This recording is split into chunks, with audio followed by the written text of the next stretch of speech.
Today we're going to talk about the Damned's much maligned, overappreciated, underappreciated, overlooked, that's what I meant to say, second album, Music for Pleasure. I'm not going to try to make the case that this is some overlooked gem, because it's not, but a little backstory to let you know what the fuck was happening at the time, which I like to do for these things. They had released their first album in February. Prior to that, they had released the first UK punk single, nicking the Sex Pistols by a month, with New Rose. And for a hot minute, it looked like the Damned were going to be the front runners of this whole movement.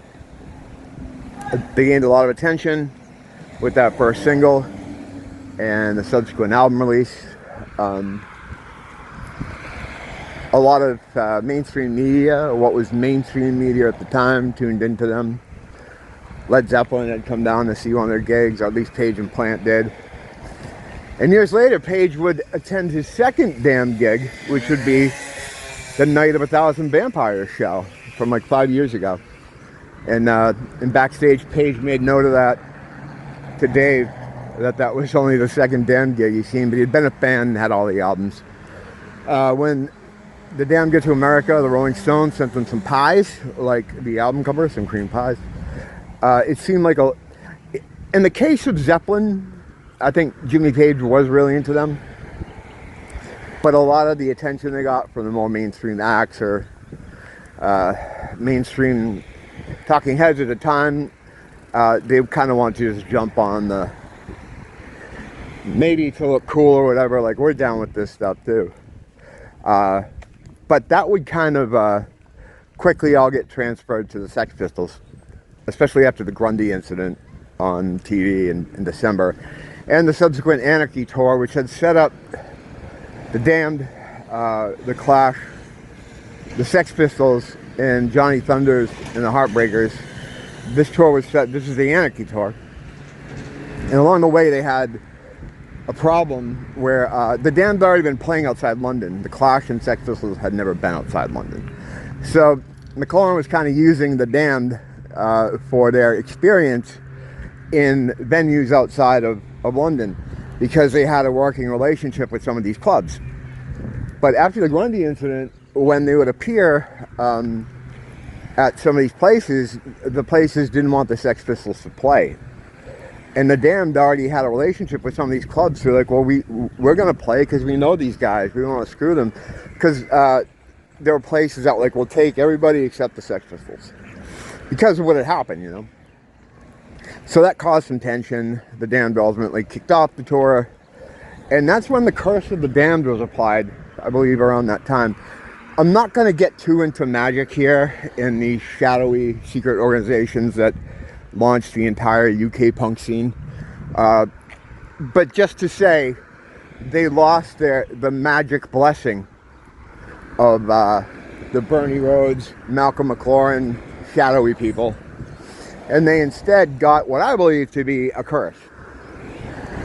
Because it seems like 6 months after they came out with New Rose as the first UK punk single, it's almost like Worst Enemy Productions took over managing the band, because everything that happened to them in succession was a misstep, a mistake, or just a disaster.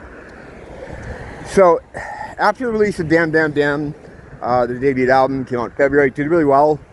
It wasn't huge, but it was good enough. It was successful enough, and they got picked up for the T-Rex tour. Mark Bolan took them on tour. Everything seemed to be going okay.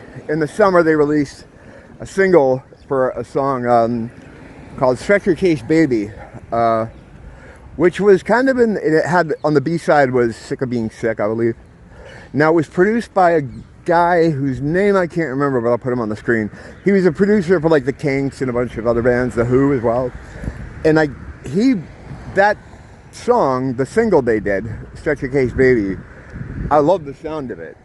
It's sort of like more toward what the first album was like, just not as noisy, but it was fun. It was good. The production was awesome. It was limited to only 5,000 copies.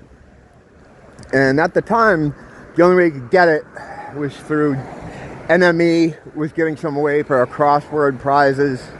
I think it was available at some gigs. It was kind of a hot item. There was a guy I saw online, he was talking to comments about how his friend sold a copy for a good amount of drinking money one time around that era. So, yeah, it showed the promise of things to come. However, this is where everything just goes tits up. They had, for whatever reason, decided to get a second guitarist, okay, to beefing up the sound. This is a bad idea. It made no sense to me. But even the worst part of it is, you know, can you imagine the meeting where that idea came up? All right, we need a second guitar player. And Captain said, well, great. We'll find a bass player. No, you're going to stay playing bass. We're going to get someone else to play guitar. Oh, man. That's crazy, right? So they bring in Lou Edmonds. And Lou's a good guitar player. He was later in Pill. I don't know. I don't hear him anywhere on the subsequent album.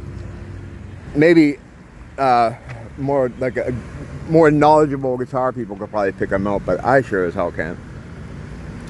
So at some point they had the ridiculous idea to get Syd Barrett to produce the second album. Now this is 1977. Syd Barrett is way gone at this point.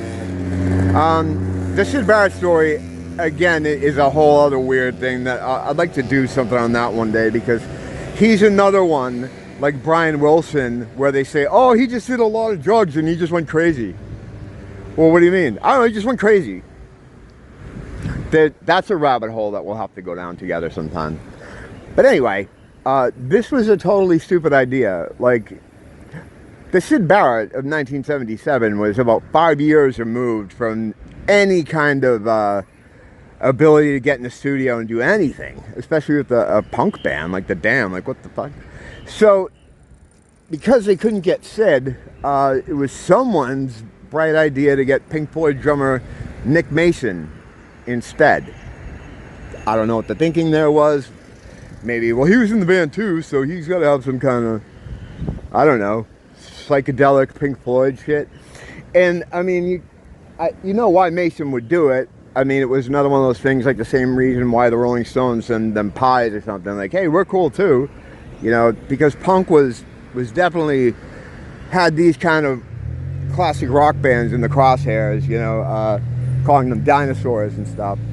So I think there was the impetus to get involved with them was probably predicated on that. But anyway, they decided to get him as producer. Now, Sif Records wanted to rush them in the studio to get another album out. Less than a year. February, Damn came out, the first album. They're putting them in the studio by the end of the summer.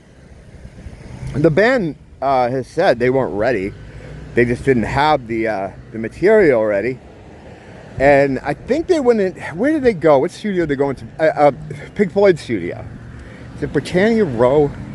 I always get it confused with Air Studio. Anyway, I'll put the name up there. It's a real nice studio. Top of the line equipment and gear. Pink Floyd used it to record albums. And that's what they were walking into when earlier in the year they'd gone in to record an album in what was basically a closet with Nick Lowe.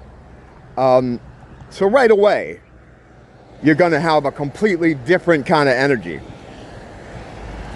So with Nick Mason behind the boards, I've seen some interviews with him, and he was saying, you know, usually it takes us, in the time the Damned album was recorded, it would take Pink Floyd that long to get drum sounds. And he said, I remember doing a take and Catherine walking in from the recording room into the control room and being like, control room. You know, they have a control room now. So, and he was like, all right, sounds good. You want to do it again? And Captain was like, why? And then Nick was like, well, I guess that's how things are going to be done. So with that in mind, Nick basically just kind of did nothing. He just sat in the chair and, you know, probably had some engineers working the the knobs and just kind of said, oh, well, they want it to sound shitty, so here we go. The resulting album is just, I mean, it's disappointing.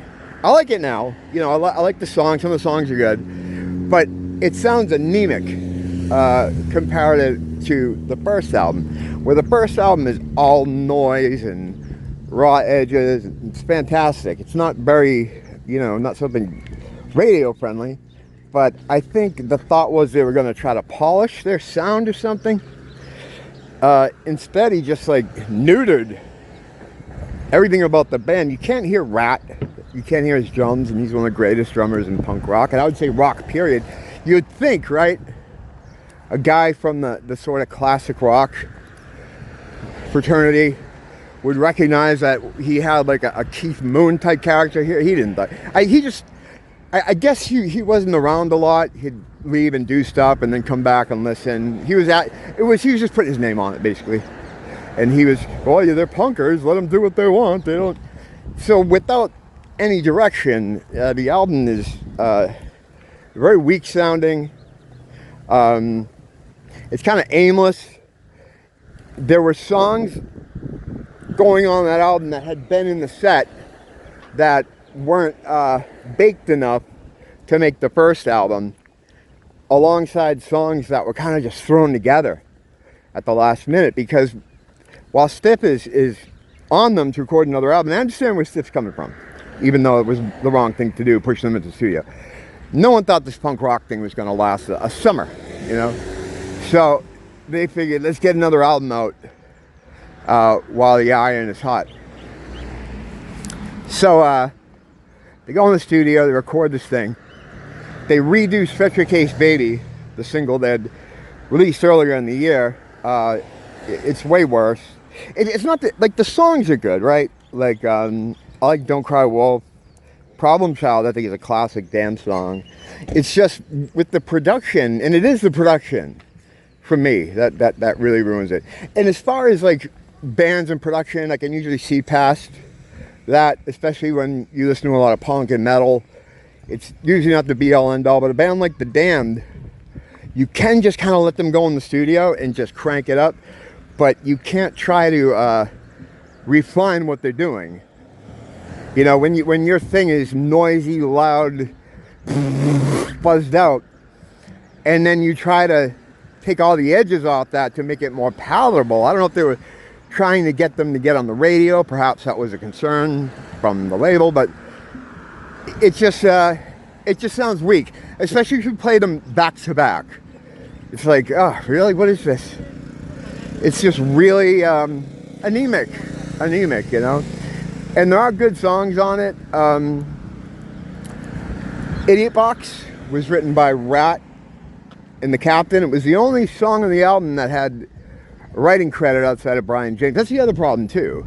You had Brian James, who had a death grip on the direction of that band. And while he was a visionary and he concocted, what would become the punk rock sound, at least guitar-wise, I think he wanted to keep steering the ship, even though he didn't know what to do. They were looking for a kind of to branch out into a new kind of area. I think the thinking was, you know, we'll show them that we're more than 3 chords and a lot of noise. You know, we'll do something a bit more, I don't know, I don't want to use the word artsy, but they were trying stuff out. It was experimenting, you know. They needed a producer who would say, all right, that's garbage, that's shit, let's make this better, and then they needed a good engineer. It's weird. I don't understand what the fuck happened there. But anyway, the album's done, and it comes out the same month as Nevermind the Bollocks. You know, so that's not good, right? And then the album itself, if they racked that in any store, and I know this happened at the time, look at that album cover. Yeah, it's Barney Bubbles, he's a legend, blah, blah, blah, all this and that. But ultimately, a rock band or a punk rock band or whatever the fuck it is, any kind of music is a commodity. It's a product, right? And people don't like to hear that, but it's true. You're trying to sell records. If you're a fan of The Damned, okay, and you see this, right, would you ever put the two things together in your mind? It looks like a calendar or something. Like I would think it was like a calendar for like a Picasso calendar or something. Only years later was it pointed out to me that the band's logo is on the front. It's just kind of done in that really abstract kind of way. This is like, it seems like every step of the process surrounding this album is things you would do if you wanted it to fail. Shitty production, half-baked songs, an incomprehensible album cover that looks like a Picasso calendar. Like, it's almost like everyone was hit by a spell that just, well, they were. That's probably why. It was more a curse. But anyway, keep that out of it. It's like just beyond belief, like this, at every critical decision as far as this project went, it was the absolute worst one you could come up with. The band members are also depicted somewhere on this album cover, and I kind of see some of it. I see what I think might be Captain.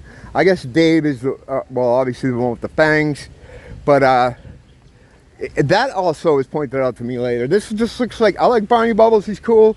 This is not one of his best pieces. It's incomprehensible. You know, it's not, it's like you're trying not to sell records, and I guarantee you, people walked right by that. People that might have been like, hey, a new Damned album.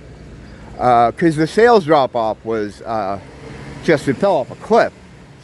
The band, I think within 3 months of its release, well, Rat left.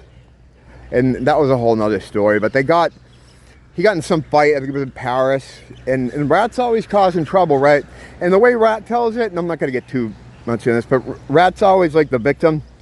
And from his telling, he was in a fight and the other guys didn't jump in to help him out.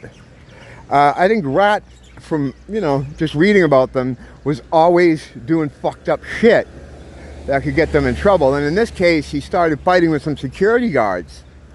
They're probably, a lot of them, and a lot bigger. The rest of the band was like, no, fuck you, dude. You know, no. You know, like Rat was, when you hear those stories about, you know, going into the building next door to shit on beds and stuff. While Captain was into that stuff too, the instigator was always Rat. He was the first guy to pour beer on someone's head, or I don't know, it's just how he was, you know. Maybe he's trying to be the punk rock guy. I don't know, it's just the way he was, I guess. So, I mean, he was upset that they didn't jump in and fight the security guards with them. So he got upset and left the band. So he left the band. He formed some other group, like the White something, I forget. Was it with Glenn Matlock, or am I could be making that up. But anyway, I'll put the band up there. So he was gone, and they got in on drums John Moss, who would later be in the band Culture Club. We're gonna walk along the beach here, why not? I live right here, like 5 minutes from the beach, and I never come over here. I used to hang down here all the time. This is the only place I'd go. I'd wake up and just come down here. But the COVID thing messed it up, because it got me thinking I had to go somewhere that was open, because this was all closed at the time. And cops would ask you, like, what are you doing out of your house, you know, like Germany. And yeah, what is he doing? What am I waiting for? So I always had to have a place to go. So down there was places open, like drugstores and stuff. And I'd always have something to say, like, oh, I'm going to the drugstore. So because of that, I'm kind of habitual in a lot of ways. And it just got stuck in my head that when I leave my house, I take a right. So I haven't been down here. Anyway, there's nothing to do with anything. Sorry for that side mission there. But yeah, so after Rat left, they carried on with John Moss for a while. And then I think a couple months after that, they just broke up completely, which I think took a lot of the energy out of the curse that was put on them, was them breaking up. I think that killed a lot of the power of it. Because after that, when they reformed in 78, at the end of 78, they had a much easier time. I mean, right out of the gate, they had a hit album and charting hit singles in the UK charts. But that's the next album, Machine Gun Etiquette. which we haven't done yet. But anyway, they would still be, they would still get a lot of bad luck. You know, they were still always kind of just behind the, you know, the ability to break out. There was always some kind of problem. That a lot of things always worked against them. But I think the really rough part of the curse was gone. Brian James went on to Lords of the New Church with Steve Baders, and they were great. Their music isn't on streaming though, which is kind of weird. It just they haven't worked. I guess they haven't worked out a deal or any kind. I don't know who controls their stuff, but that should definitely be available because that stuff is great. Even better is The Wanderers, which was a band that he had right before, Sid Baders had right before Lords of New Church. And The Wanderers were like a conspiracy type band. Like all their lyrics were about the stuff I talk about, you know, control by bloodline families, esoteric subjects. It was all over their lyrics. It was the whole point of the band. It was pretty interesting. That's a band to check out. I think their one and only album is on YouTube. Someone uploads to YouTube, and it's a great band. But anyway, that's what happened to Brian James. The band did come back together less than a year after they broke up, but in that time they went and did all different things. Like Dave got involved with some other band. The Captain started like he put out like a solo kind of EP, and Rat did that other group. They're all doing different stuff, and from those groups they brought material with them for this next Damned album, the Machine Gun Etiquette. But anyway, Music for Pleasure, it's just a disappointment. It's like, because you can hear something good in there. You can hear like the raw materials for something good. The song You Know has like this crazy saxophone part in the song. It's almost like jazz. It reminds me a bit of like Stooges era Funhouse. It definitely does do some cool stuff. The song Idiot Box, which was written by Rat and the Captain, is about the band Television. They used to announce the song with Captain talking about how much he hates Tom Verlaine. They went out to they were in the U.S. trying to tour, and when they're out there, they very much relied on the gigs they were playing to get them to the next place. So they went all the way out to California to open for Television, and Tom Verlaine was like, I don't want to play with the punk band. I don't like Tom Verlaine myself. I don't like Television. I think they're boring. The only reason they're considered groundbreaking is because the tastemakers at the time say they are. It's sweater music.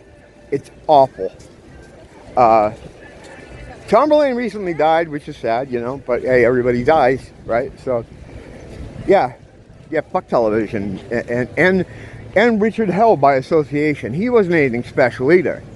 There's a reason why guys like that are promoted and talked about as if they were some kind of legendary factor in music, and it has nothing to do with the music they were making and everything to do with early life. So anyway, yeah, Music for Pleasure. It's all right. The thing is, the good things about it, you listen to and you might hear, it's frustrating because you're like, if only we had this, if only the production was better, if only it wasn't Nick Mason doing this. There's a lot of what ifs, and ultimately they needed more time. You know, they were rushed into doing that, and that never works good. They had that happen again in '85 when they're rushed into doing the Anything album, which ended up coming out in 1986. Same exact situation with a lot more money in 10 years in the future. I think I already covered, yeah, we already did Anything. But yeah, ultimately the Music for Pleasure, I mean, it's worth checking out. It's if you're a fan, definitely, but it's frustrating. It's a frustrating era. They didn't need Lou Edmonds. I mean, as good as, you know, he is, I don't mind Lou Edmonds. I like the stuff he did in Pill, but unnecessary. And then to pass over Captain with the guitar thing, I don't know. Everything about that era just says wrong, wrong, wrong. They had something with the first album, and they had a lot of momentum. And yeah, what magic is what the problem was. Magic and the shadowy agencies that were that created the UK punk movement in an attempt to try to push society in a certain direction, as a lot of these musical movements are. Well, actually, every single one.